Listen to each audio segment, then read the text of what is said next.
Good morning friends. स्वागत है आपका हमारे यूट्यूब चैनल जीएस कैप्सूल में। आई होप आप सभी लोग अच्छे होंगे। फ्रेंड्स, इस वीडियो में हम 25 अप्रैल 2024 के जो भी करंट अफेयर चर्चा में हैं उनको देखेंगे विद मैप्स और एक्स्ट्रा एक्सप्लेनेशन। अगर आप चैनल पर नए हैं तो प्लीज़ रेगुलर अपडेट्स के लिए और करंट अफेयर्स के लिए चैनल को सब्सक्राइब कर लीजिए। इसका पीडीएफ आपको टेलीग्राम ग्रुप में मिल जाएगा। कल का मैं डालना थोड़ा सा मेरे पास टाइम नहीं मिला, 24 और 25 दोनों तारीख का मैं अभी थोड़ी देर में डाल दूँ। तो चलिए शुरू करते हैं। कौन कौन से करंट अफेयर्स चर्चा में है। एक किताब चर्चा में है। गोवा के राज्यपाल पी.एस. श्रीधरन पिल्लई द्वारा हेवनली आइलैंड्स ऑफ गोवा नामक पुस्तक का विमोचन किया गया। तो जो गोवा की हेरिटेज है, गोवा की जो कल्चर है उसके बारे में बताता है। इसमें स्पेशली इन्होंने हेवनली आइलैंड्स ऑफ गोवा, जो गोवा के छोटे छोटे आइलैंड्स है उसके बारे में बताने की कोशिश की है। नाम पढ़ सकते हैं पी.एस. श्रीधरन पिल्लई, तो ये आप याद रखिएगा। बात करें अगर गोवा की, तो गोवा को 1961 में, आप सभी को पता होगा, पहले ये पुर्तगाल, ठीक है, या पुर्तगाली कॉलोनी हुआ करता था। 1961 में भारतीय सेना द्वारा ऑपरेशन विजय यहां पर चलाया गया। ऑपरेशन विजय के तहत इसको भारत में मिला लिया गया था। पहले इसको 1962 के 12वें संविधान संशोधन कॉन्स्टिट्यूशनल अमेंडमेंट एक्ट के तहत यूनियन टेरिटरी या केंद्र शासित प्रदेश बनाया गया था। बाद में सन 1987 में इसको भारत के 25वें राज्य के रूप में भारतीय संघ में शामिल किया गया है। ठीक है, इस चीज को समझिएगा। 1961 में हमने इसे पुर्तगालियों से लिया, सैन्य एक्शन के थ्रू यानी ऑपरेशन विजय चलाया। उसके बाद 1962 में हमने इसको यूनियन टेरिटरी का दर्जा दे दिया था 12वें संविधान संशोधन से, लेकिन बाद में 1987 में इसको पूर्ण राज्य का दर्जा दे दिया गया है। 25th स्टेट का, भारत का पहला एकमात्र राज्य था जहां पर यूनिफॉर्म सिविल कोड, जो संविधान के अनुच्छेद 44 में बात की जाती है, राज्य के नीति निर्देशक तत्व डीपीएसपी में भाग 4 में, उसको लागू करने वाला एकमात्र राज्य यही था। अब उत्तराखंड सरकार द्वारा भी यूनिफॉर्म सिविल कोड को लागू कर दिया गया है। ठीक है, तो सबसे पहले गोवा है, अब उत्तराखंड सरकार द्वारा भी इसको लागू कर दिया है। इसकी कमेटी के रिकमेंडेशन पर उत्तराखंड सरकार ने लागू किया है, तो जस्टिस रंजना प्रकाश देसाई, ठीक है, जस्टिस रंजना प्रकाश देसाई ने अपनी या उनकी कमेटी ने अपनी रिपोर्ट सबमिट की थी, उसके आधार पर उत्तराखंड सरकार ने लागू किया है। तो ये सारे फैक्ट्स कुछ गोवा से संबंधित है। इसके अलावा गोवा में अभी एक फेस्टिवल बहुत चर्चा में था, शिग्मो। ठीक है, शिग्मो फेस्टिवल आपका गोवा में मनाया जाता है। और गोवा में एक डांस बहुत फेमस है, घोड़े मोड़नी। ठीक है, घोड़े मोड़नी एक गोवा का लोक नृत्य है, इसको याद रखिएगा। इसके अलावा गोवा में एक बहुत फेमस नदी बहती है, महादेई रिवर। ठीक है, महादेई रिवर या फिर इसको मंडोवी रिवर भी बोला जाता है। ठीक है, मंडोवी रिवर। और इसके ऊपर एक बहुत फेमस वाटरफॉल है, झरना है आपका, जिसका नाम है दूध सागर। ठीक है, दूध सागर वाटरफॉल मंडोवी रिवर के ऊपर गोवा में स्थित है। तो यही सारे फैक्ट्स गोवा के थे। स्टेट जरूर याद रखिएगा, ये पूछता रहता है। और ऑपरेशन विजय, आगे चलते हैं। देश के प्रमुख खिलाड़ी, माफ कीजिए, देश के प्रमुख भारतीय स्क्वैश खिलाड़ी सौरव घोषाल ने पेशेवर स्क्वैश से अपनी सेवानिवृत्ति की घोषणा की है। तो इन्होंने रिटायरमेंट ले लिया है प्रोफेशनल स्क्वैश से। तो आप प्लेयर का गेम याद रखिएगा, ये स्क्वैश खेलते थे। पृथ्वी दिवस के उपलक्ष्य में, जो कि आपका 22 अप्रैल को मनाया जाता है, वैज्ञानिक औद्योगिक अनुसंधान परिषद यानी council for scientific and industrial research ने हाल ही में नई दिल्ली में अपने मुख्यालय में भारत की सबसे बड़ी जलवायु घड़ी का अनावरण किया है। तो सबसे बड़ी एनवायरमेंट क्लॉक आपसे पूछ सकता है किस इंस्टीट्यूट के कैंपस में बनाई गई है, तो ये सीएसआईआर के नई दिल्ली में इसका हेडक्वार्टर है, वहां पर बनाई गई है। इसकी स्थापना की बात करें तो इसकी स्थापना 1942 में काफी इंपॉर्टेंट एक साइंटिस्ट है जिनके नाम पर अवार्ड भी है, शांति स्वरूप भटनागर। ठीक है, शांति स्वरूप भटनागर। इनके एफर्ट्स के कारण इनकी जो नींव रखी गई थी सीएसआईआर की 1942 में, और भारत सरकार द्वारा देश के भीतर वैज्ञानिक अनुसंधान और औद्योगिक विकास को बढ़ावा देने के प्राथमिक लक्ष्य के साथ इसकी स्थापना की गई थी।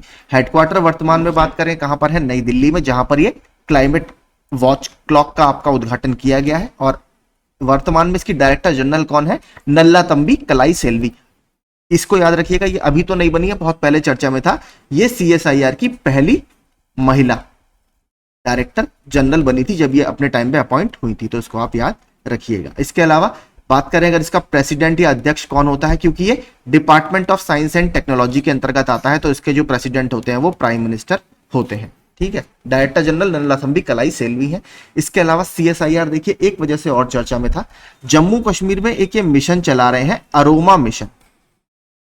ठीक है, अरोमा मिशन आपने सुना होगा, जो लिवेंडर के फूल होते हैं, ठीक है, जिसका धूप बत्ती वगैरह भी, अगरबत्ती भी आपने देखा होगा, जो ओडोनिल वगैरह यूज करते हैं उसमें भी यूज ये होता है।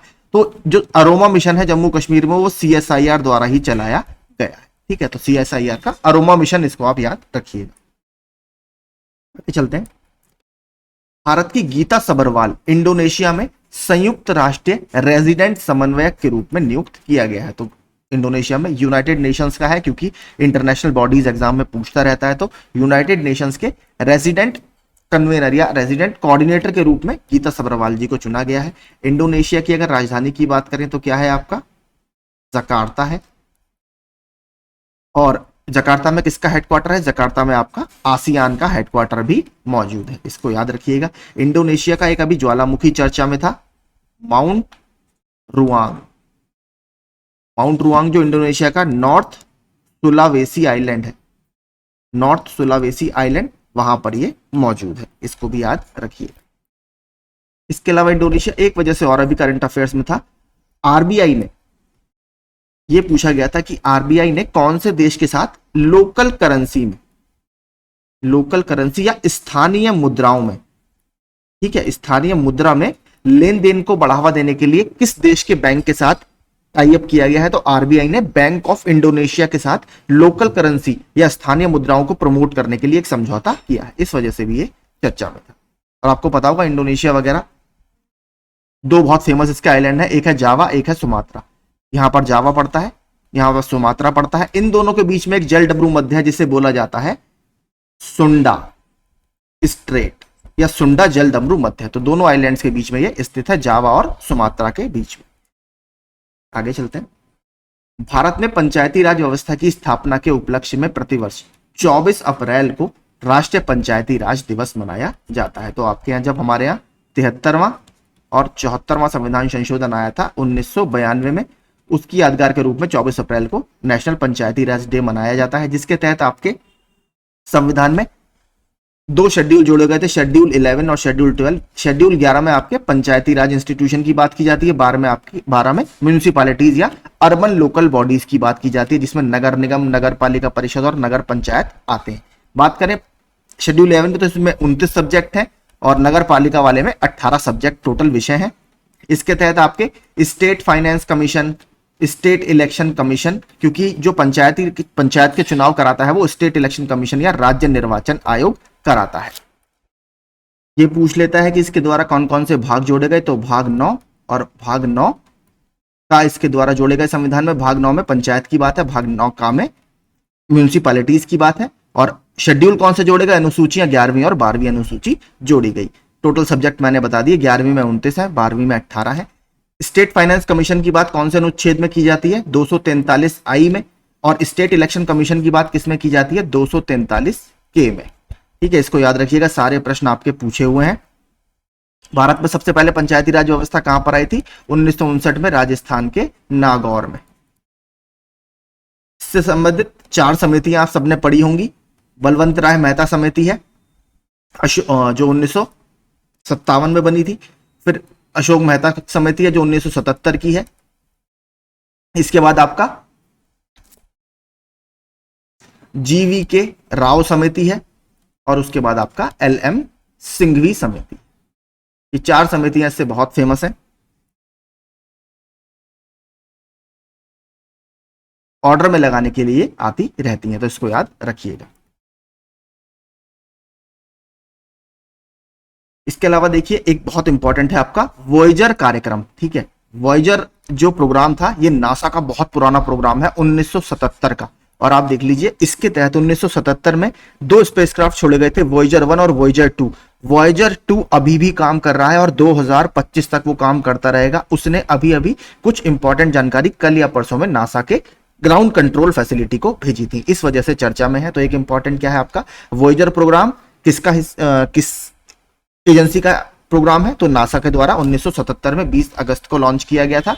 इसमें आपका वोयेजर 1 भी शामिल है। ये जो डेटा भेजा है वोयेजर 2 ने भेजा है, ठीक है। यह नासा द्वारा बाहरी सौर मंडल और उससे आगे का अध्ययन करने के लिए अपने जुड़वा वोयेजर 2 के लगभग 2 सप्ताह बाद 5 सितंबर 1977 को लॉन्च किया गया एक अंतरिक्ष यहां पर यान होगा। इसके अलावा देखिए वर्तमान में अगर बात करें तो ये पृथ्वी से सबसे दूर मानव निर्मित वस्तु है, लगभग 24 अरब, पृथ्वी से लगभग 24 अरब किलोमीटर की दूरी पर अभी ये स्थित है। तो आप देख लीजिए कितना अच्छा साइंटिफिक इन्वेंशन है। और मानव निर्मित वस्तु की बात करें तो इससे दूर अभी तक हमने स्पेस में कुछ भी नहीं भेजा है। इसके अलावा यह हेलियोस्फीयर को पार करने वाला पहला अंतरिक्ष यान था। देखिए जो हमारी थ्योरी है वो है हेलियोसेंट्रिक, एक थ्योरी है। हेलियोसेंट्रिक थ्योरी का मतलब होता है जो सूरज है वो हमारे सौर मंडल के केंद्र में है, बाकी सारे ग्रह उसके चारों तरफ चक्कर लगाते हैं। तो हेलियोस्फीयर वो जगह होती है जहां पर सूर्य का जो है हमारे सन का इंपैक्ट होना धीरे धीरे कम होने लगता है और उसके बाद दूसरा स्पेस या दूसरा जगह शुरू हो जाती है। तो इसको पार करने वाला, जहां पर सन का इंपैक्ट मिनिमल हो जाता है, खत्म होने लगता है या फेड अवे होने लगता है, उसको पार करने वाला ये पहला अंतरिक्ष यान था। तो ये बहुत इंपॉर्टेंट हमारे लिए फैक्ट्स है। वह सीमा जहां हमारे सौरमंडल के बाहर के प्रभाव हमारे सूर्य से अधिक मजबूत होते हैं, यानी इस लिमिट के अंदर जो सन का इंपैक्ट ज्यादा होगा, इसके बाहर धीरे धीरे अन्य फैक्टर डोमिनेट करने लगते हैं। तो ये सब आप फैक्ट्स याद रखिएगा। भारतीय वायुसेना ने अभी क्रिस्टल मेज 2 मिसाइल का सफलतापूर्वक परीक्षण किया है। अंडमान निकोबार से यह परीक्षण किया गया सुखोई 30 MKI जो एयरक्राफ्ट है, ठीक है, इसको याद रखिए। इसके अलावा ये इजरायली ओरिजिन की मिसाइल है जिसको भारत सरकार अब अपनी एयरफोर्स में इंडक्ट करना चाह रही है। इसको रॉक्स के नाम से भी जाना जाता है। यह एक हवा से प्रक्षेपित मध्यम दूरी की बैलिस्टिक मिसाइल है। हवा से मतलब मैंने आपको बताया सुखोई 30 MKI एयरक्राफ्ट से लॉन्च की गई और यह इजरायली मूल की है, तो इसको भी याद रखिएगा। इसके अलावा कल एक मैंने और आपको मिसाइल बताई थी, इजराइल ने अभी ईरान के ऊपर कुछ मिसाइल से अटैक किया है। मिसाइल का क्या नाम था? रैम्पेज मिसाइल, ये याद रखिएगा। इसके अलावा नॉर्थ कोरिया ने अभी मिसाइल का परीक्षण किया था पियोलज्जी, ठीक है, पियोलज्जी 1-2, ये नॉर्थ कोरिया की मिसाइल है, इसने अभी इसका परीक्षण किया है। आगे चलते हैं, यहां पर आप देख सकते हैं ये है आपकी मिसाइल। विशेषज्ञों को चिंता है कि केनिया के माउंट एल्गोन नेशनल पार्क, तो सबसे पहले आपको क्या याद रखना है, माउंट एल्गोन नेशनल पार्क कहां पर है? कीनिया में है। इसमें स्थित दुनिया की सबसे घातक गुफा जिसका नाम है कीटम। दूसरा फैक्ट क्या है? कीटम जो केव है या गुफा है कहां पर है? वो भी केनिया में है। अगली महामारी मारबर्ग वायरस का घर हो सकती है। देखिए कुछ रिसर्चर्स अभी इसके कीटम लेक में या कीटम गुफा में रिसर्च कर रहे थे, वहां पर इन्हें कुछ वायरस के ट्रेसेस मिले हैं जो है मारबर्ग वायरस। मारबर्ग वायरस जैसे आपने सुना होगा इबोला वायरस की फैमिली का ही मेंबर है और जो कहीं ना कहीं बहुत खतरनाक एक बीमारी हेमोरेजिक फीवर, जिससे आपके ब्रेन में रक्तस्राव होने लगता है, उससे संबंधित है। तो इन्होंने कहा था यहाँ पर इसके ट्रेसेस मिल सकते हैं और हो सकता है ये अगली महामारी या एपिडेमिक मारबर्ग वायरस के कारण हो जाए। यह एक दुर्लभ लेकिन गंभीर रक्तस्रावी बुखार है जिसको इंग्लिश में हेमोरेजिक फीवर बोला जाता है, जो लोगों और गैर मानव प्राइमेट्स दोनों को प्रभावित करता है। यह मारबर्ग वायरस के कारण होता है, तो बीमारी का नाम ही मारबर्ग वायरस है, जो फाइलोवायरस परिवार का एक आनुवांशिक रूप से अद्वितीय जूनोटिक या आरएनए वायरस है और यह उसी परिवार का वायरस है जो इबोला वायरस का कारण बनता है। तो इबोला आपको पता है काफी गंभीर बीमारी, इसको याद रखिए। अब देखिए काफी इंपॉर्टेंट प्लान चर्चा में है। खतरनाक क्रॉसिंग को रोकने की कोशिश करने के लिए ब्रिटेन द्वारा शरण चाहने वालों को रवांडा में निर्वासित करने के लिए एक विधेयक पारित करने के कुछ घंटों बाद ही इंग्लिश चैनल को पार करने की कोशिश में 5 लोगों की मौत हो गई। तो देखिए क्या हुआ है, ब्रिटेन ने अभी एक एग्रीमेंट साइन किया है जिसमें उन्होंने ये कहा है कि 1 जनवरी 2022 के बाद जितने भी इल्लीगल या अवैध रूप से प्रवासी हमारे देश में आए हैं, हम उनको वापस कहां भेजने वाले हैं? रुवांडा में, ठीक है। रुवांडा एक अफ्रीकी देश है जिसकी राजधानी है किगाली, ठीक है। तो इसको बोला जा रहा है आपका रुवांडा स्कीम या फिर रुवांडा प्लान या फिर रुवांडा मिशन। तो ये सबसे पहले आप याद रखिए, रुवांडा स्कीम या रुवांडा प्लान कौन से देश से संबंधित है? तो ये यूनाइटेड किंगडम या ब्रिटेन से संबंधित है। इसमें जो इलीगल प्रवासी हैं या अवैध प्रवासी हैं उनको वापस रोवांडा में उनको शिफ्ट करने की बात की जा रही है। तो इसी दौरान जब ये आया तो कुछ लोगों ने जबरदस्ती इंग्लिश चैनल को पार करने की कोशिश की, जो आपको पता होगा फ्रांस और इंग्लैंड के बीच में पड़ता है। वहां पर डूबने से इन 5 लोगों की मौत हो गई। थोड़ा सा मैंने नीचे डाले हैं कि रोवांडा स्कीम आखिर है क्या। यूके की रोवांडा योजना आधिकारिक तौर पर अप्रैल 2022 में प्रधानमंत्री बोरिस जॉनसन के प्रशासन के तहत शुरू की गई। अब तो वहां पर ऋषि सुनाक है। यह एक विवादास्पद प्रवासन नीति है जिसमें शरण चाहने वालों को रोवांडा में फिर से भेजकर यूके में अनाधिकृत आगमन को रोकने के लिए डिजाइन किया गया है, क्या कि यहां पर इलीगल इमिग्रेशन अब हो ही ना पाए। तो इसको आप याद रखिए, बहुत इंपॉर्टेंट है। अगला, हाल ही में विश्व मौसम विज्ञान संगठन यानी वर्ल्ड मीटरोलॉजिकल ऑर्गेनाइजेशन ने एशिया में जलवायु की स्थिति 2023 रिपोर्ट प्रकाशित की। तो सबसे इंपॉर्टेंट क्या है, state of climate in Asia 2023। ये रिपोर्ट किसने जारी की है, WMO के द्वारा जारी की गई है। और इसमें एक बहुत इंपॉर्टेंट फैक्ट बताया गया है, 3 प्रमुख ग्रीन हाउस गैसेज जो है, जो आपका ग्लोबल वार्मिंग का कारण बनती है, कार्बन डाइऑक्साइड, मीथेन और नाइट्रस ऑक्साइड, इसकी वायुमंडल में सांद्रता या कंसेंट्रेशन 2022 में रिकॉर्ड ऊंचाई पर पहुंच गई है, जो कहीं ना कहीं सभी देशों के लिए खतरे की घंटी है। और स्पेशली एशिया की रिपोर्ट है, तो ये हमारे लिए इंपॉर्टेंट है। इसको रिपोर्ट को देखिए आप मेंस वगैरह में या जीएस के पेपर में भी साइट कर सकते हैं एग्जाम्पल के रूप में। अगर WMO की बात करें तो यह संयुक्त राष्ट्र की एक स्पेशलाइज्ड या विशेष एजेंसी है। इसकी देखिए पहले इसका जो नाम था वो था इंटरनेशनल मीटरोलॉजिकल ऑर्गेनाइजेशन, IMO। ठीक है, 1873 में IMO के नाम से जाना जाता था। फिर 1950 में इसका नाम बदलकर वर्ल्ड मीटरोलॉजिकल ऑर्गेनाइजेशन कर दिया गया और फिर इसको यूनाइटेड नेशंस की एक स्पेशलाइज्ड एजेंसी का दर्जा दे दिया गया। और इसका जो हेडक्वार्टर है वो स्विट्जरलैंड के जिनेवा में स्थित है। राष्ट्रीय कृषि और ग्रामीण विकास बैंक, जिसको नाबार्ड बोला जाता है, इन्होंने भारत की हरित वित्त पोषण की बढ़ती आवश्यकता को संबोधित करने के लिए, इस बात हो रही है ग्रीन फाइनेंसिंग की। ग्रीन फाइनेंसिंग आपका क्या होता है, जो आपके रिन्यूएबल एनर्जी से संबंधित, मान लीजिए ग्रीन हाइड्रोजन का कोई प्रोजेक्ट है तो उसको फाइनेंस करने के लिए नाबार्ड क्या रोल प्ले कर सकता है। जैसे PM कुसुम है, PM कुसुम में सोलर पंप आपके दिए जाते हैं, तो नाबार्ड उसमें कैसे हेल्प कर सकता है या उसको हम कैसे फाइनेंस कर सकते हैं, उससे संबंधित एक अपनी जलवायु रणनीति 2023 का दस्तावेज यानी क्लाइमेट स्ट्रेटेजी 2030 एक डॉक्यूमेंट जारी किया है किसने, नाबार्ड। तो ये जरूर आप याद रखिएगा। नाबार्ड की स्थापना 1982 में की गई है, नाबार्ड एक्ट 1981 के तहत ना। इसको कौन सी कमेटी की रिकमेंडेशन पर बनाया गया है, बी शिवारमन। ठीक है, बी शिवारमन कमेटी की रिकमेंडेशन पर इसको बनाया गया है, ये आप याद रखिएगा। भारत में जितने भी RRB हैं यानी रीजनल रूरल बैंक है, क्षेत्रीय ग्रामीण बैंक है, उसमें कहीं ना कहीं मैनेजमेंट करने का कार्य यही करता है। वर्तमान में ये 100% गवर्नमेंट ऑफ इंडिया की ओनरशिप की एजेंसी है। पहले इसमें RBI का भी कुछ शेयर था, लेकिन अब RBI ने अपना शेयर इसमें विड्रॉ कर लिया है। अब ये 100% गवर्नमेंट ओन्ड एंटिटी है, तो इसको याद रखिएगा, स्ट्रेटेजी इनकी है।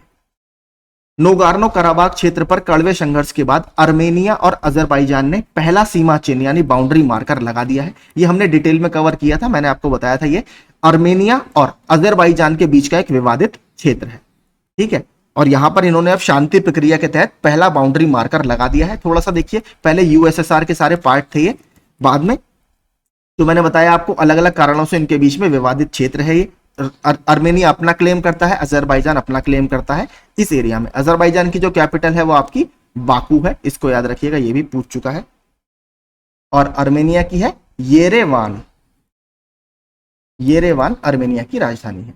आगे चलते हैं। हाल ही में रक्षा अनुसंधान एवं विकास संगठन DRDO ने भारत की सबसे हल्की बुलेट प्रूफ जैकेट विकसित की है। तो DRDO की एक फैक्ट्री है आपकी कानपुर में, ठीक है, ऑर्डिनेंस फैक्ट्री, वहां पर यह डेवलप की गई है और इसकी टेस्टिंग हुई चंडीगढ़ में, जहां पर इसको सूटेबल माना गया इस कार्य के लिए। आगे चलते हैं। इसका देखिए थोड़ा हिंदी में ट्रांसलेशन सही नहीं हो रहा था, इसलिए मैंने इसको इंग्लिश में ही डाल दिया है। On April 2024 NASA has launch the advanced composite solar sail system, ठीक है, ACS-3 इसको बोला जा रहा है, marking an important movement in the utilization of solar power for space propulsion. तो अभी आपने देखा होगा, अभी जो लिक्विड फ्यूल्स हैं वो आपके रॉकेट्स वगैरह में यूज किए जाते हैं अंतरिक्ष में भेजने के लिए। तो नासा ने अभी एक टेस्टिंग की है advanced composite solar sail system की, जिसमें जो सोलर पावर है उसका यूज किया जाएगा स्पेस प्रपल्शन के लिए, यानी स्पेस में रॉकेट्स वगैरह को भेजने के लिए। तो ये आप याद रखिएगा। 40 वर्षों में इसरो की उपग्रह इमेजरी से पता लगा है कि हिमाचल प्रदेश में गेपांगत हिमनद झील, ये आपकी एक ग्लेशियर लेक है, ठीक है, यानी जो ग्लेशियर वगैरह के आसपास बनती हैं, इसका 178% विस्तार हुआ है। तो आप देख लीजिए, इसरो ने अभी अपनी सैटेलाइट के थ्रू इमेजेस लॉन्च किए हैं, उसमें यह पाया है कि जो हिमाचल प्रदेश की ये झील है, पिछले 40 सालों में 178% एक्सपेंशन इसका हो गया। क्यों हो गया? क्योंकि ग्लेशियर बहुत तेजी से मेल्ट हो रहे हैं, और ये सीधे सीधे किसका इंडिकेशन है? क्लाइमेट चेंज का और ग्लोबल वार्मिंग का। ठीक है, तो इसको याद रखिएगा। कहां पर है? गेपांगत हिमनद झील, ये आपके हिमाचल प्रदेश में स्थित है, और ये 2022 तक 36.49 से बढ़कर कितना हो गया? देखिए 101.30 हेक्टेयर हो गया, माफ कीजिए यहाँ पर। तो देख लीजिए आप कितना बड़ा इसका साइज हो गया है। तो इस लेक को जरूर याद रखिएगा, कहां पर है? हिमाचल प्रदेश में। सरकार ने ओवर द काउंटर, यानी इसको ओटीसी दवाएं बोला जाता है, इसकी एक सूची को अंतिम रूप देने के लिए स्त्री रोग विशेषज्ञों की एक 3 सदस्यीय समिति, जिसको अतुल गोयल हेड कर रहे हैं, इसलिए इसको अतुल गोयल पैनल बोला जा रहा है, इसका गठन किया गया है, जो डॉक्टरों के पर्चे की आवश्यकता के बिना सामान्य दुकानों पर बिक्री के लिए उपलब्ध रहेंगी। तो देखिए होता क्या है, अभी जब आप मेडिकल में, इंडिया में तो खैर इतना नहीं है, लेकिन जो नॉर्मल दवाएं होती हैं, अगर आप बिना डॉक्टर की प्रेस्क्रिप्शन पे उन्हें लेने जाओगे तो वो आपको नहीं मिलती। तो ये कमेटी ये डिसाइड कर रही है कि कौन कौन सी दवाओं को हम डॉक्टर की प्रेस्क्रिप्शन के बिना मेडिकल स्टोर्स पर दे सकते हैं या भेज सकते हैं। तो इस पैनल का नाम याद रखिएगा, अतुल गोयल पैनल। आईआईटी गुवाहाटी ने innovative 3D printed dummy ballot unit विकसित की है। तो इन्होंने 3 डायमेंशनल प्रिंटिंग, एक टेक्नोलॉजी होती है 3D प्रिंटिंग, उसकी हेल्प से एक डमी बैलेट यूनिट बनाई है, जो कहीं ना कहीं बुजुर्गों में और नए जो आपके वोटर्स हैं उसमें अवेयरनेस क्रिएट करेगी वोटिंग को लेकर। इस पहल का उद्देश्य मतदाता जागरूकता, वही वोटिंग अवेयरनेस और भागीदारी को बढ़ाना है, खासकर नए मतदाताओं और वरिष्ठ नागरिकों के बीच। नीचे आप देखेंगे तो इस तरीके की डमी यूनिट ये है। ठीक है, किस तरीके से आप वोट कर सकते हो? तो 3 डायमेंशनल टेक्निक से बनी है, 3D प्रिंटिंग से, इसलिए इंपॉर्टेंट है। आईआईटी गुवाहाटी ने बनाई है। भारतीय नौसेना की 2 महिला अधिकारी, लेफ्टिनेंट कमांडर दिलना के और लेफ्टिनेंट कमांडर रूपा ए ने भारतीय नौसेना नौकायन पोत INSV तारिणी पर लगभग 2 महीने के ट्रांस ओशियानिक मिशन को सफलतापूर्वक करके इतिहास रच दिया है, और यह उल्लेखनीय उपलब्धि हासिल करने वाली वो पहली है। देखिए ये फरवरी में लॉन्च किया गया था आपका साउथ इंडिया से, और ये मॉरिशस के पोर्ट पर गया, पोर्ट लुइस। ठीक है, मॉरिशस के पोर्ट लुइस तक गया और फिर वहां से वापस आपका भारत आ चुका है। तो ये पूरा ट्रांस ओशियानिक मिशन इन्होंने पूरा किया, और ऐसा करने वाली ये दोनों पहली महिला है। नाम याद रखिएगा, लेफ्टिनेंट कमांडर दिलना के और लेफ्टिनेंट कमांडर रूपा ए, और शिप का नाम क्या है? INSV तारिणी। ये देखिए बहुत इंपॉर्टेंट है, ये आपसे पूछ सकता है। अभी देखिए हाल ही में हुआ क्या है, गूगल ने एक प्रोजेक्ट साइन किया था, प्रोजेक्ट निम्बस। ठीक है, ये गूगल और अमेजॉन एक तरफ था, और दूसरी तरफ ये इजराइल सरकार के साथ इन्होंने लॉन्च किया था, और ये लगभग $1.2 बिलियन का समझौता था, जिसके तहत गूगल और अमेजॉन दोनों मिलकर इजराइल गवर्नमेंट को उन्नत क्लाउड सर्विसेज और आर्टिफिशियल इंटेलिजेंस कैपेबिलिटीज दोनों प्रोवाइड कराते। इसमें देखिए लेकिन हुआ क्या है, लोगों को क्या लग रहा है, जो इवन जो गूगल के एम्प्लॉई हैं वो इसका विरोध कर रहे हैं, और वहां पर लगातार प्रोटेस्ट चल रहे हैं, जो थंबनेल में मैंने फोटो भी लगाया था। उसमें हो क्या रहा, गूगल ने नाराज होकर पहले 10 एम्प्लॉइज को बाहर निकाला, फिर इन्होंने नाराज होकर 28 एम्प्लॉइज को अपना बाहर निकाल दिया, यानी 28 एम्प्लॉय का टर्मिनेशन इन्होंने कर दिया है। तो इसलिए बहुत ज्यादा चर्चा में है, और इसमें देखिए नाराजगी क्या है, एम्प्लॉइज ये समझ रहे हैं, जो अभी आपने देखा होगा इजराइल लगातार हमास के ऊपर गाजा पट्टी में अटैक कर रहा है, इस टेक्नोलॉजी का उपयोग, यानी ये जो क्लाउड सर्विसेज है, इसका उपयोग इजराइल करेगा गाजा पट्टी में हमास के ऊपर अटैक करने के लिए। ठीक है, विवाद विशेष रूप से इस आरोप के इर्द गिर्द घूमता है कि ये प्रौद्योगिकियां गाजा में चल रहे संघर्ष के दौरान सैन्य कार्रवाइयों का समर्थन कर सकती हैं। तो इसीलिए जो गूगल के लोग हैं वो नाराज हैं, वो ये कह रहे हैं कि आप जो अशांति वाली एक्टिविटीज हैं या सैन्य गतिविधियां हैं, इसको प्रमोट मत कीजिए इस तरीके के टाई अप कर। तो प्रोजेक्ट निम्बस आपका गूगल और अमेजॉन का प्रोजेक्ट है, इसको याद रखिएगा। ये कल एक रिपोर्ट आई है, ग्लोबल हेल्थ लिमिटेड द्वारा संचालित मेदांता द मेडिसिटी, ये एक प्राइवेट हॉस्पिटल है इंडिया में, गुरुग्राम को प्रतिष्ठित Newsweek world's best hospital 2024 की रैंकिंग में एक बार फिर से भारत के सर्वश्रेष्ठ निजी अस्पताल के रूप में नामित किया गया है। तो मेदांता द मेडिसिटी गुरुग्राम को इंडिया का सबसे बेस्ट प्राइवेट मेडिकल हॉस्पिटल माना गया है। और इसके अलावा पिछले 5 साल से लगातार यही हॉस्पिटल भारत में टॉप कर रहा है और दुनिया के 250 बेस्ट हॉस्पिटल्स में एकमात्र भारतीय प्राइवेट अस्पताल यही है। इसके अलावा सिलियन मर्फी ने 21वां आयरिश फिल्म और टेलीविजन पुरस्कार 2024 जीता। सिलियन मर्फी कौन है? अभी जो क्रिस्टोफर नोलन की मूवी आई थी आपकी ओपेनहाइमर, ठीक है, ओपेनहाइमर जो अमेरिका के एटॉमिक बॉम्ब के डेवलपमेंट के ऊपर पूरी मूवी थी, उसमें जिन्होंने ओपेनहाइमर, रॉबर्ट जे ओपेनहाइमर का रोल निभाया था, सिलियन मर्फी, ये वो एक्टर हैं। इनको ऑस्कर तो मिल ही चुका है और आयरिश फिल्म और टेलीविजन पुरस्कार 2024 इन्होंने अभी जीता है, तो ये याद रखिएगा, ठीक है। यही सारे करंट अफेयर्स आज चर्चा में थे। अगर आपको फैक्ट्स पसंद आए हो और डिस्कशन अच्छा लगा हो तो प्लीज चैनल को सब्सक्राइब और वीडियो को लाइक कर दीजिएगा। 24 और 25 दोनों का करंट अफेयर्स अभी आपको टेलीग्राम ग्रुप में मिल जाएगा। Thank you so much.